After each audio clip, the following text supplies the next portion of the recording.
Good afternoon everyone and welcome to another episode of Eat Smoke Drink.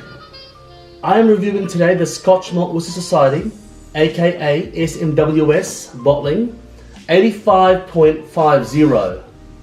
Now if you haven't seen my previous SMWS reviews, please check out my playlist of SMWS Scotch Malt Whisky Society.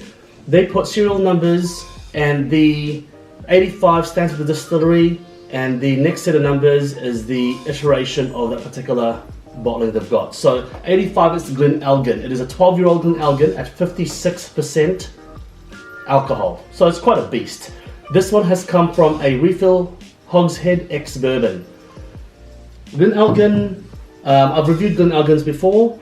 Actually one Glen Elgin before, but I'll mention something again. So Glen Elgin, predominantly most of the malt from Glen Elgin goes into blended whiskies. They go to mostly blended whiskies. Most of the world actually drinks blended malts. Now they've got, I believe, a Glen Elgin, a couple of Glen Elgin bottlings, distillery bottlings, but mostly they do go to blends. So getting a single malt expression is always a treat, and dare I say it, sometimes it is okay, sometimes it is exceptional because, you know, single barrel, you never know what you're going to get. But with Scotch Malt Whisky Society, you generally get something quite unique, something interesting, and off the beaten path. So, you know, they don't always have a taster that says, oh no, I like this particular line of profile, and then they stick to it. Other independent bottlers, they do, but SMWS don't generally do that. So let's get nosing and see what we can find.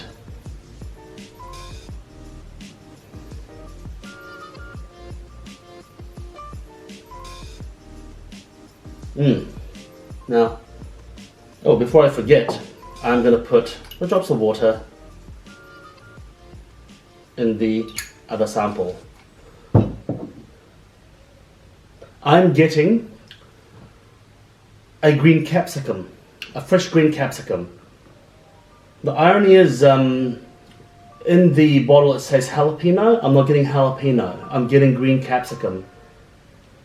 Slightly grassy, I'm getting pine resin.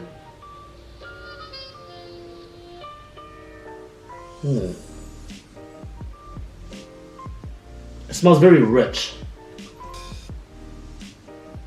It smells very rich, slightly nutty, spicy, like an unripe apricot as well. And then the back end I'm getting a sickly sweetness right in the back end, but the overall note of the nose is not sickly sweet at all, but in fact it's actually relatively savory, but I'm getting the sickly sweet right in the back end. Now just a little fact about Glen Elgin. Glen Elgin still uses worm tubs when they distill. So worm tubs is quite an old-fashioned way of distilling, and from what I gather is relatively inefficient because it is quite old-fashioned, but it does give you a very, very noticeable difference in character, heavy characters, and I'm getting that here. I'm getting the heavy characters here, the savouriness, the meatiness, and the more I nose it, I'm getting a little bit of the talcum powder baby wipe kind of smell. A bit bizarre, I must say. Now the reason why I do that, by the way, so someone told me once, who is apparently an authority in nosing stuff, that smelling your own skin kind of helps your nose reset a bit. So I just do it and it tends to help. Now with the water. Okay. Very distinct difference already. With the water, sweetness comes through more. The savouriness, the heaviness does subside a little bit. With the water, waxiness comes through. Very much herbal, very herbal.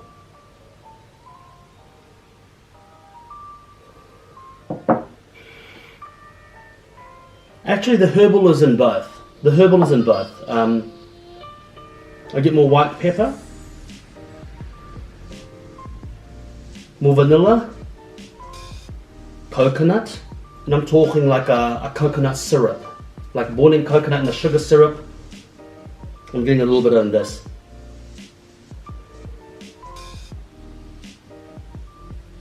On the description it says curry. I'm not getting curry, but I think the coconut kind of is reminiscent of a curry. So I'm not getting that curry. I mean, I love a good curry, but I'm not getting that curry note. But I'm getting coconut, I'm getting spice, I'm getting a little nuttiness. Hey, that could be a korma. Let's taste.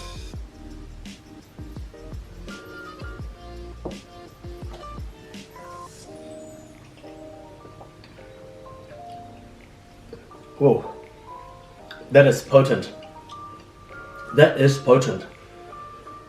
Very spicy, very spicy.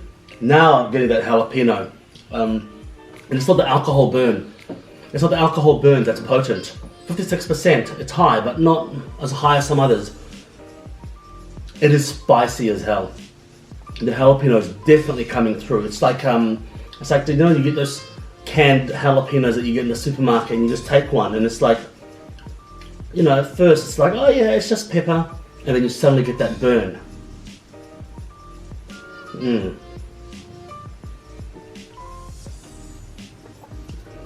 Yeah, definitely the jalapeno, followed by a sickly sweet fruitiness. I can't quite put my finger on what fruit it is. I'm getting a little bit of pineapple, a very ripe apple as well, but it's very spicy. I mean, my mouth is still, it just feels hot, like I've just had chilies. So when they say curry, I can see what they're saying curry, but I'm not getting the curry. I'm not getting cumin in there. I'm not getting fenugreek or curry in general, but it is quite spicy. Very spicy.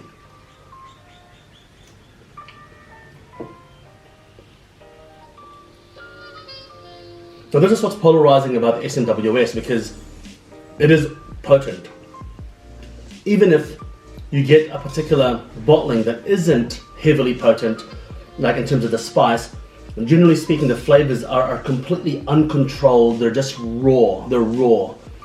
That's what generally what I get from SMWS, and I like that. When you're first starting out with whiskey, you probably won't like that. You hear a lot of things, oh man, that whiskey was good, it was smooth. But actually the more you drink whiskey, and the more you think about it, smooth is not what you want. You want interesting, you want thought-provoking, and SMWS is that. And that is definitely thought-provoking.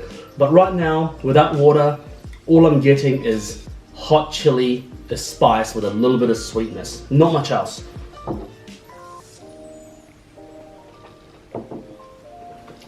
Let me drink that water. And then let's try the water sample.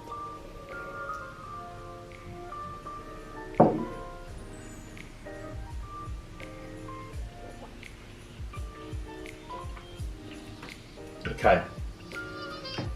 Hands down, I'm going to tell you right now, a few drops of water, maybe even a few more drops of water, does this whiskey good.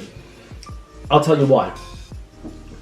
With the water, the heat's still there. I mean, that jalapeno chili heat, it's undeniable. It's literally quite crazy that it feels like someone did put chili infused spirit in there. I can taste like a chili warmth. Not severe heat, but a warmth. And it's still there and it won't go away. With the water, it goes away. But as soon as I have a sip, it's there. But with the water, I'm getting much more complexity, slightly leathery, honey starts to come through. Not much floral, fruit. I'm getting fruit in there. Not too much fruit. It seems to have gone a little bit from the wayside with the water compared to the no water. But it's, you know, it's a really strange combination. It's a mix between savory and non-savory. So I can't quite put my finger on it. It is quite a confusing whiskey, I'll be completely honest.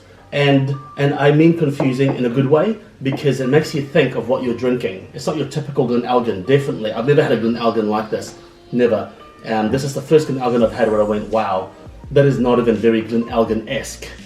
So this is very much, this doesn't fit the fold. I mean, if you watched my previous Tea Smoked Duck review, which is a Bowmore, it's the same. You don't know you're drinking a Bowmore. If someone was to give this to me, I'd have no idea what it is. And that's what I love about it, because it just shows you what distilleries can do without mixing all the barrels together.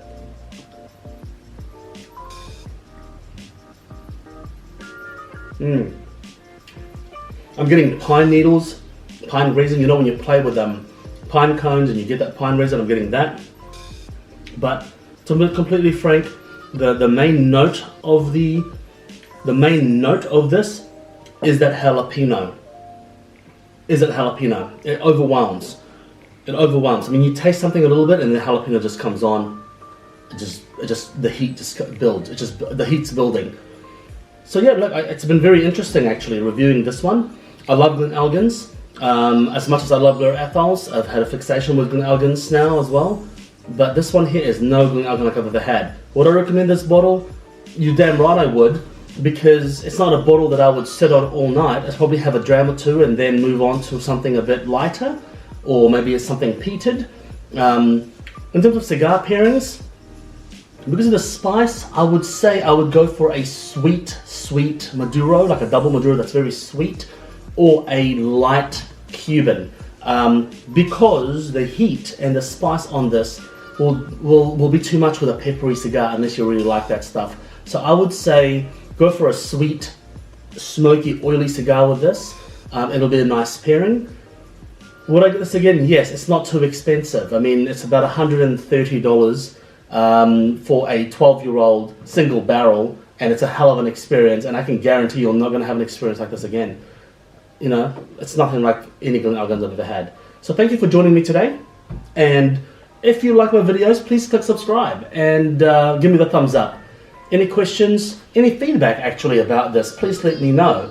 My mouth is still hot from that spirit, and it doesn't have that bitterness of that new make. It's just the characters of this. It's just hot.